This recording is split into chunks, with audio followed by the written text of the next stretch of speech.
जनता के विश्वास को अखंड बनाए रखने के लिए एक स्थायी संस्था की स्थापना की, उसका प्रावधान रखा, जिसे हम कहते हैं चुनाव आयोग।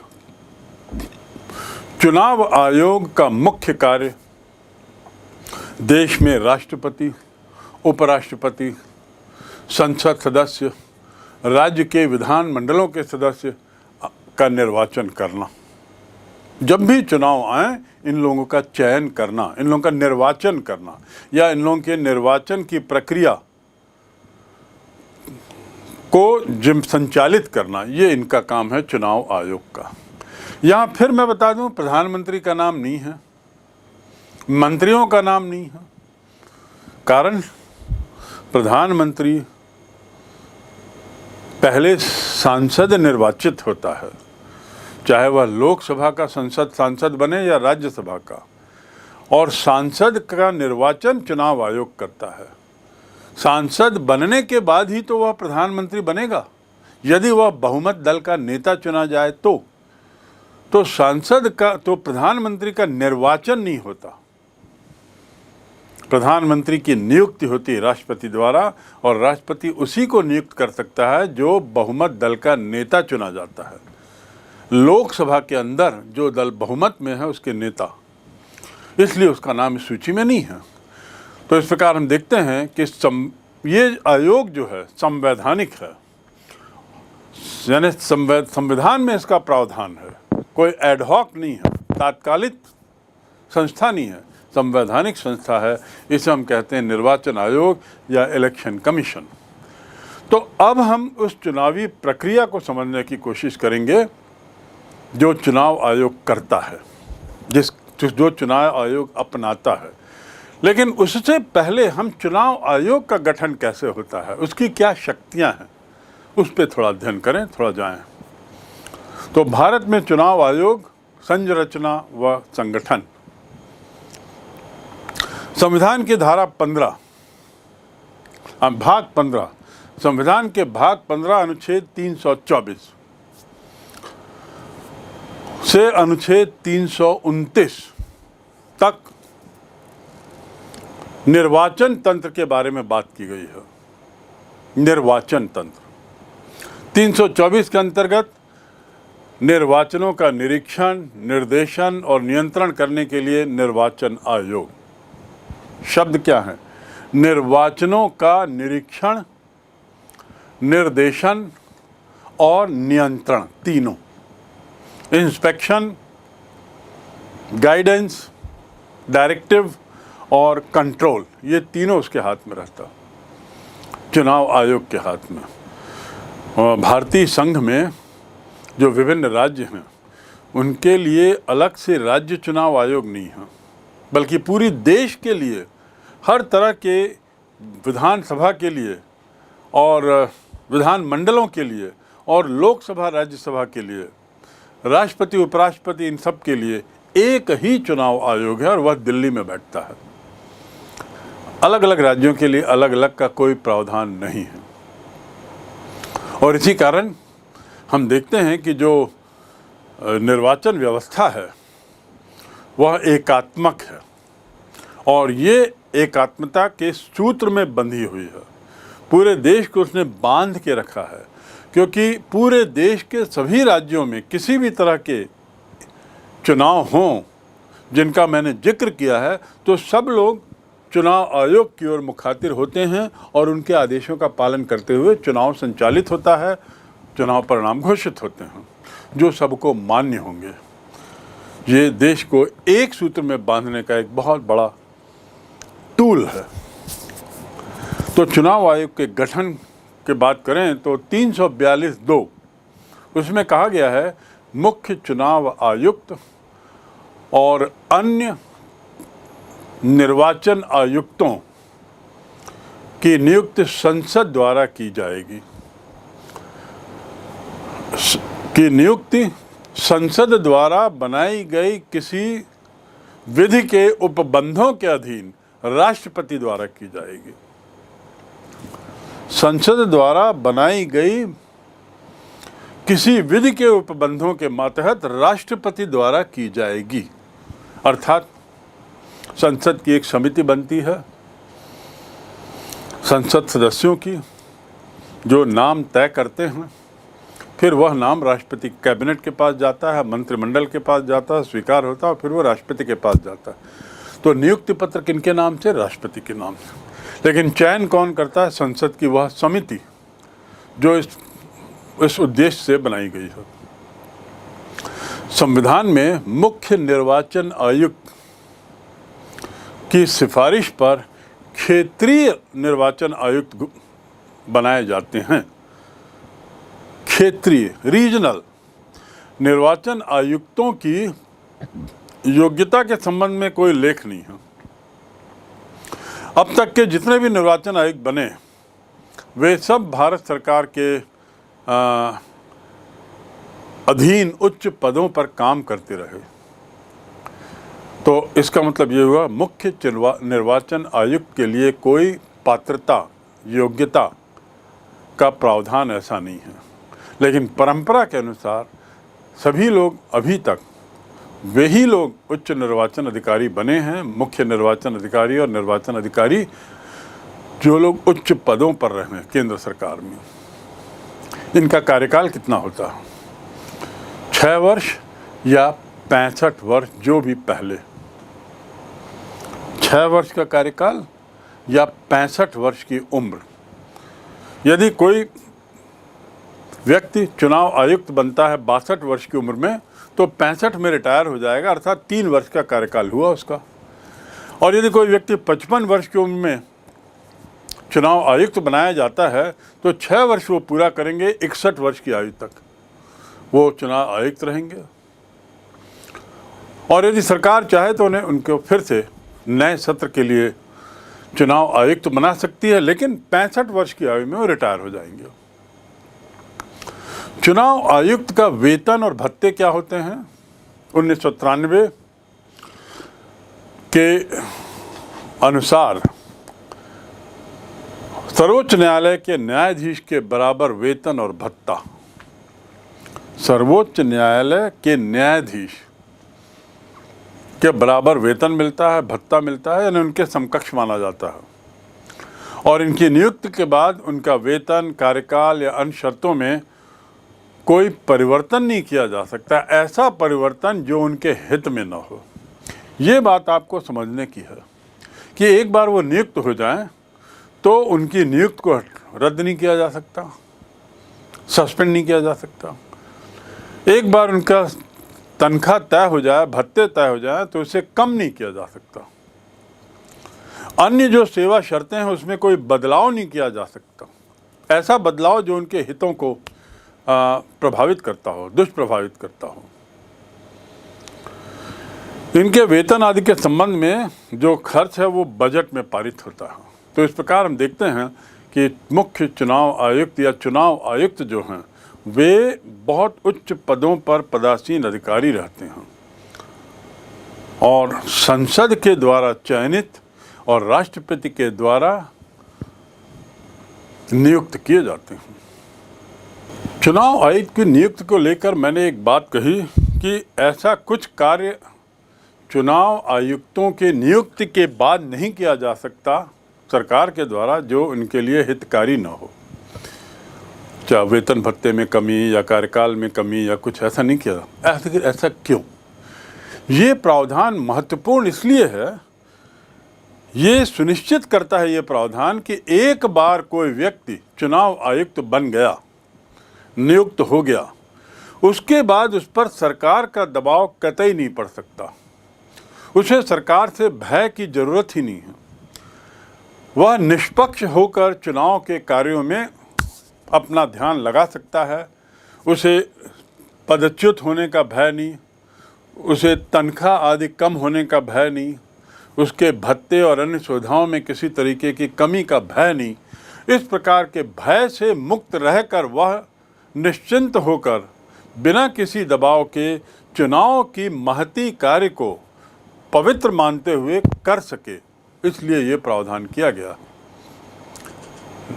लेकिन इसके बाद भी प्रावधान ये भी रखा गया है कि चुनाव आयुक्त को किन्हीं विशेष परिस्थितियों में हटाया जा सकता है, लेकिन उसको हटाए जाने के लिए लंबी चौड़ी प्रक्रिया है, सरल नहीं है।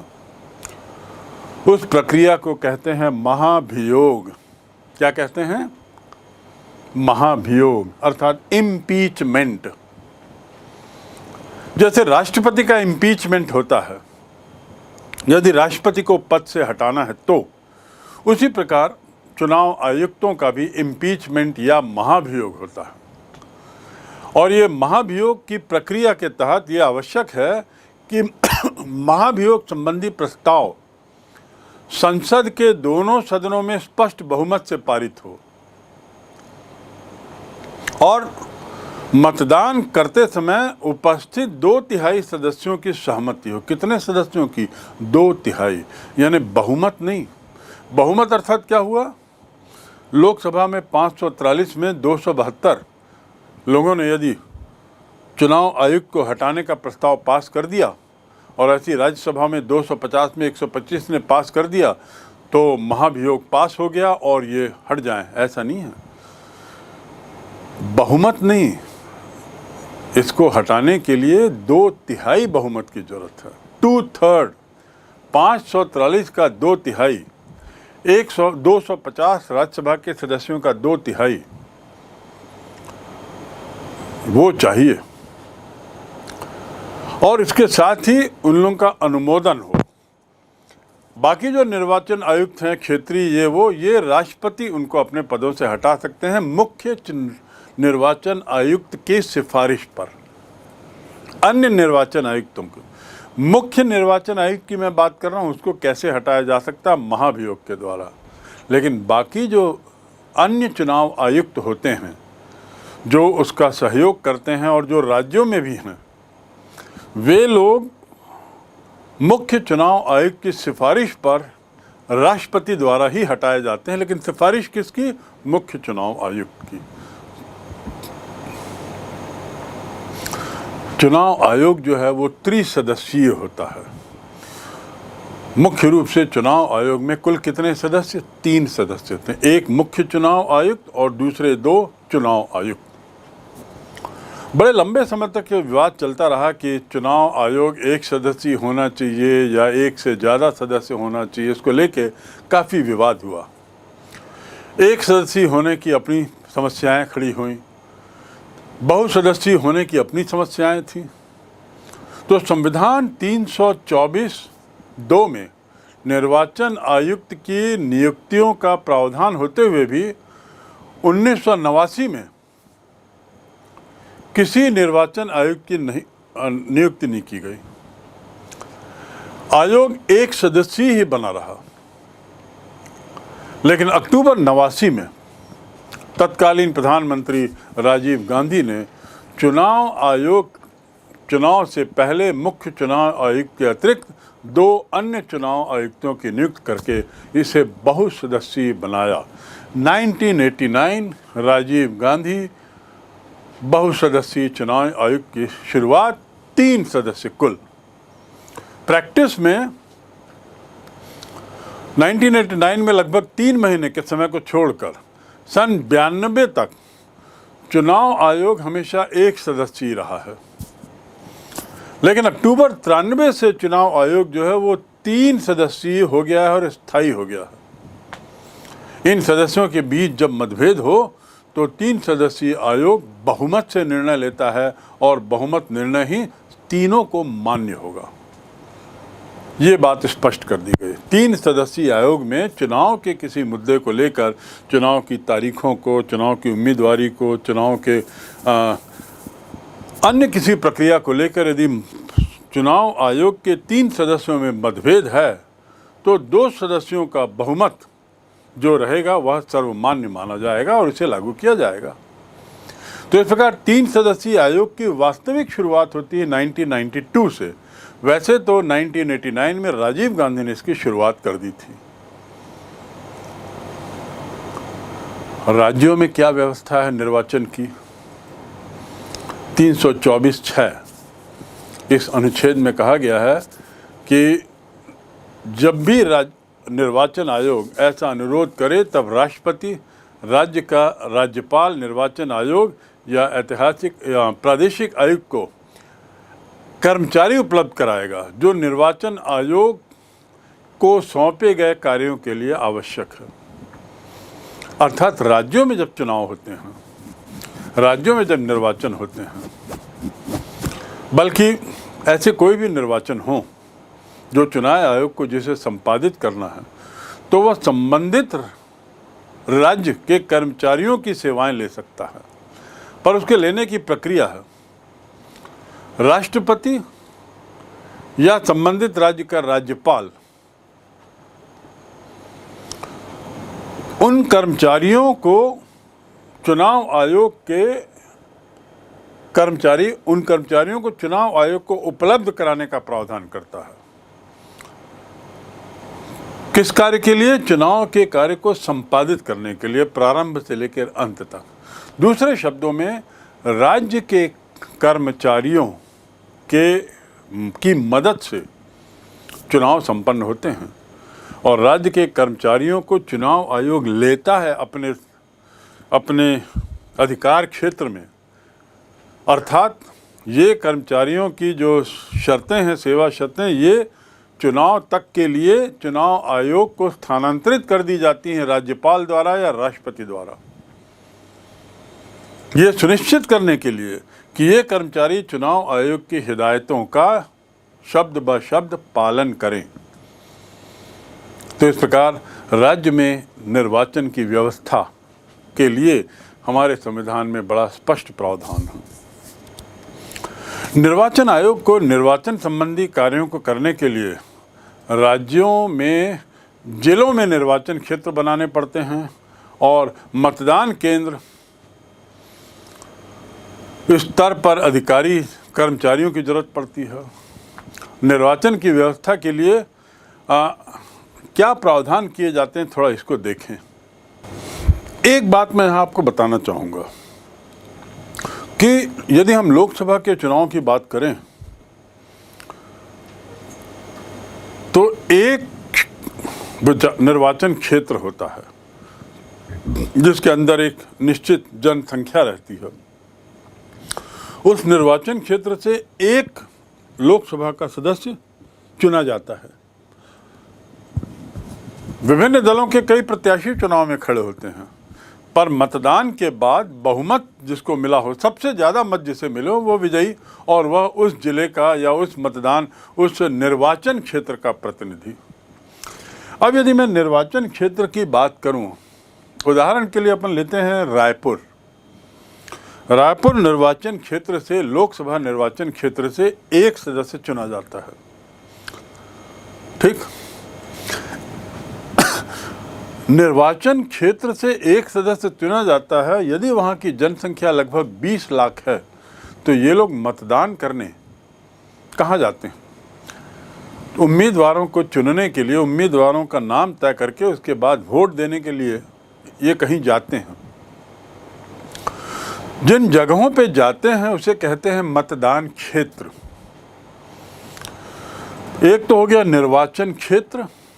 निर्वाचन क्षेत्रों के अंदर सैकड़ों मतदान क्षेत्र, लगभग 600-700 मतदान क्षेत्र एक एक निर्वाचन क्षेत्र के अंदर हैं और एक मतदान क्षेत्र के अंदर लगभग 500 से 1000 मतदाता रहते हैं एक मतदान क्षेत्र के अंदर।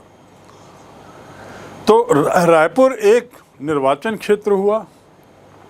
रायपुर की एक हम कॉलोनी ले लें, अवंती विहार। अवंती विहार के एक क्षेत्र की 1000 जहाँ तक की जनसंख्या है, वहाँ पर एक स्कूल ले लिया जाता है या एक शासकीय भवन ले लिया जाता है। उस शासकीय भवन में निर्वाचन अधिकारी बैठता है एक, और उसके मातहत कई अन्य लोग चुनाव में मदद करने के लिए, मतदान के समय मदद करने के लिए, चुनाव अधिकारी की मदद के लिए बैठते हैं। ये लोग कौन रहते हैं? ऐसे 500-600 मतदान केंद्र हैं, बल्कि उससे ज़्यादा हो सकते हैं। जितने ज़्यादा मतदान केंद्र होंगे, एक एक मतदान केंद्र पर उतनी ही कम भीड़ होगी और उतना ही शांतिपूर्ण तरीके से मतदान होगा, उतनी ही जल्दी मतदान भी हो जाएगा। तो इसलिए प्रयास ये रहता है कि पर्याप्त संख्या में मतदान केंद्र हों, और चूंकि एक एक मतदान केंद्र में करीब 8 से 10 कर्मचारियों की जरूरत होती है, 600-700 मतदान केंद्रों में रायपुर के कहाँ से व्यक्ति लाए जाएंगे? अधिकारी से लेके कर्मचारी से लेके प्यून, ये सब कौन लोग होंगे जो मतदान के दिन काम करेंगे? ये लोग होते हैं वे सरकारी कर्मचारी जो राज्य सरकार के तहत काम करते हैं। चुनाव के दौरान राज्य सरकार राज्यपाल के आदेश पर इन कर्मचारियों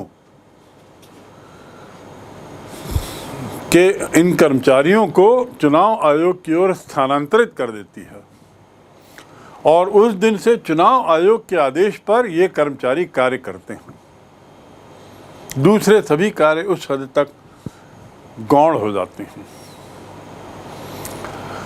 तो जो हम बात कर रहे थे चुनाव की प्रक्रिया में, उसमें जैसे मैंने बताया निर्वाचन क्षेत्र और फिर मतदान क्षेत्र, तो एक मुख्य निर्वाचन अधिकारी होता है। मुख्य निर्वाचन अधिकारी जो होता है वो पूरे राज्य में एक मुख्य निर्वाचन अधिकारी, चुनाव आयोग की तरफ से, निर्वाचन आयोग की ओर से, राज्य सरकार की सलाह से एक मुख्य निर्वाचन अधिकारी, और मुख्य निर्वाचन अधिकारी की सहायता के लिए अतिरिक्त निर्वाचन अधिकारी, संयुक्त मुख्य निर्वाचन अधिकारी नियुक्त किए जा सकते हैं। पर सबसे महत्वपूर्ण है मुख्य निर्वाचन अधिकारी। इनके मातहत क्या काम होता है? चुनाव से बहुत पहले ये लोग मतदाता की सूची को तैयार करने का काम करते हैं, मतदाता की सूची का पुनरीक्षण करने का काम करते हैं, मतदाता सूची में सुधार के बाद उसे प्रकाशित करवाने का काम करते हैं, उसके बाद मतदाताओं की फ़ोटो और पहचान पत्र आदि जारी करने का काम करते हैं। ये काम हो गया मुख्य निर्वाचन आयुक्त के मातहत होने वाले कार्य, जो चुनाव के बहुत पहले शुरू हो जाते हैं। और बहुत पहले से के मायने हैं लगभग 1 वर्ष पहले। दूसरा पद है जिला निर्वाचन आयोग या जिला निर्वाचन अधिकारी। एक तो राज्य का हो गया, अब एक जिले का निर्वाचन अधिकारी होगा जो सामान्यतया कलेक्टर होता है।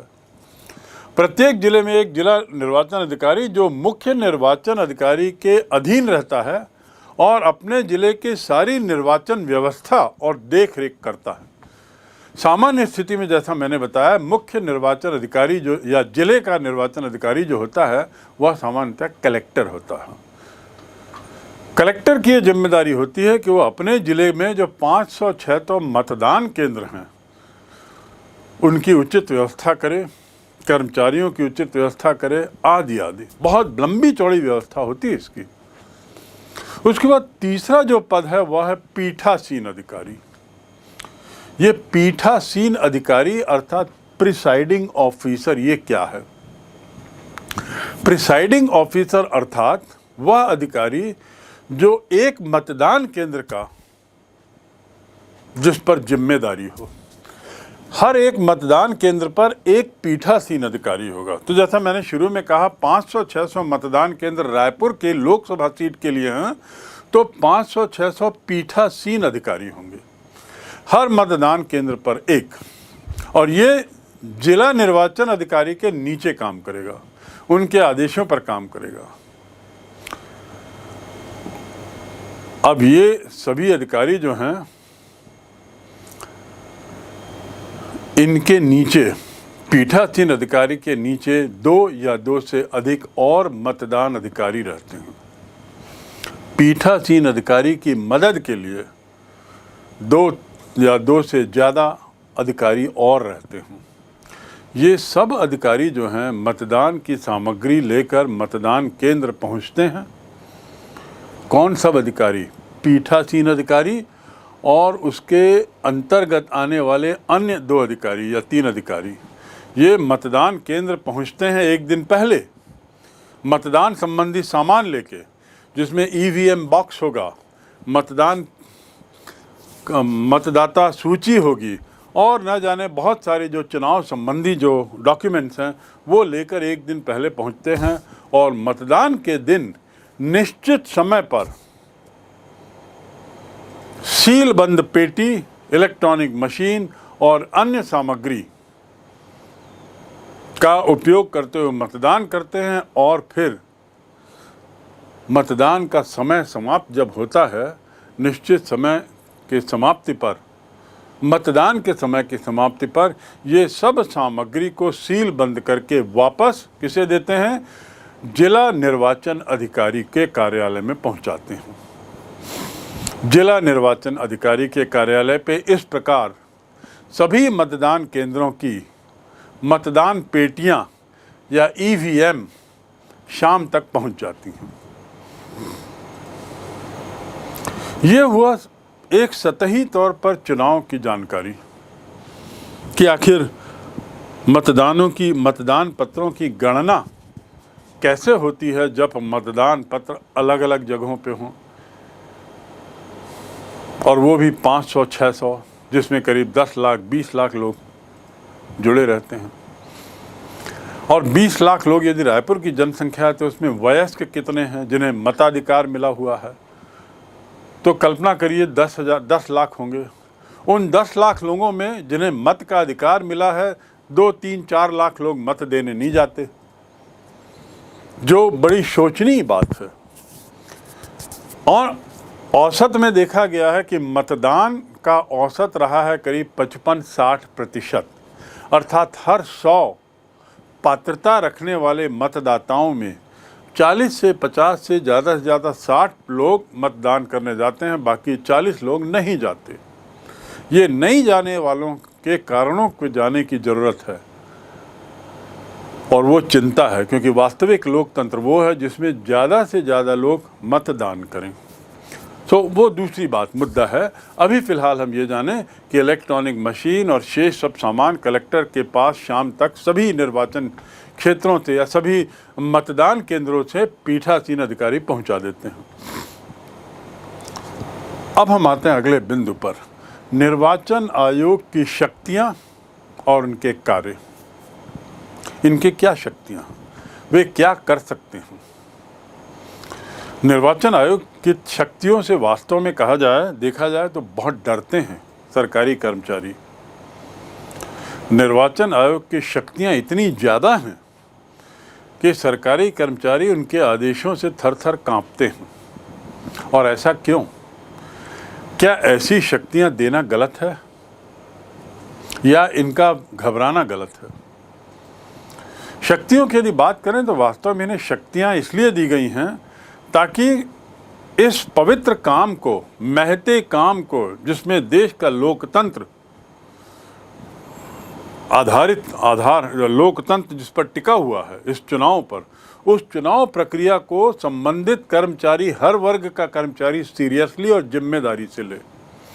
गैर जिम्मेदाराना व्यवहार, किसी तरह की बेईमानी, किसी तरह से चुनाव प्रक्रिया को प्रभावित करने का प्रयास किसी कर्मचारी द्वारा किया गया या उसकी भनक लगी तो चुनाव आयोग के लिए पर्याप्त है कि वह उन पर सख्त कार्रवाई करे। उनको यहाँ तक कि नौकरी से सस्पेंड भी कर सकता है, उनको जेल भी भिजवा सकता है। बाकी कोर्ट में कार्रवाई बाद में होती रहेगी। और इसी भय के कारण चुनाव की प्रक्रिया में जो कर्मचारी शामिल होते हैं वो घबराए रहते हैं और घबराहट के परिणाम स्वरूप बड़ी ईमानदारी से करते हैं, बड़ी निष्ठा से करते हैं। वे कर्मचारी, सरकारी कर्मचारी जो सामान्यतः अपने कार्यालयों में कार्य अवसर में 1-2 घंटा विलंब से पहुंचते हैं और शायद कार्यालय 1-2 घंटे पहले छोड़ देते हैं, देखा गया है कि चुनाव की गतिविधियों में वो 1-2 घंटा पहले पहुंच के अपनी उपस्थिति दर्ज करा देते हैं और भरसक कोशिश करते हैं कि शाम को वो अंतिम क्षणों तक उपलब्ध रहें ताकि चुनाव आयोग को ये कतई ना लगे कि फला कर्मचारी अपनी ड्यूटी से समय के पहले चला गया। तो इसलिए सख्ती बहुत ज़रूरी है। और जहाँ तक चुनाव आयोग की शक्तियों में ताकत की बहुत ज़रूरत है। और जहाँ तक कर्मचारियों की बात है, ऐसे कर्मचारियों को चुनाव आयोग की ताकत से क्या डरना यदि वह पूरी ईमानदारी निष्ठा से अपने चुनाव की ड्यूटी निभा रहा है। डर तो उन्हें लगेगा जो किसी तरह की बेईमानी या गलती गड़बड़ी करना चाहते हैं या कर बैठते हैं। इसलिए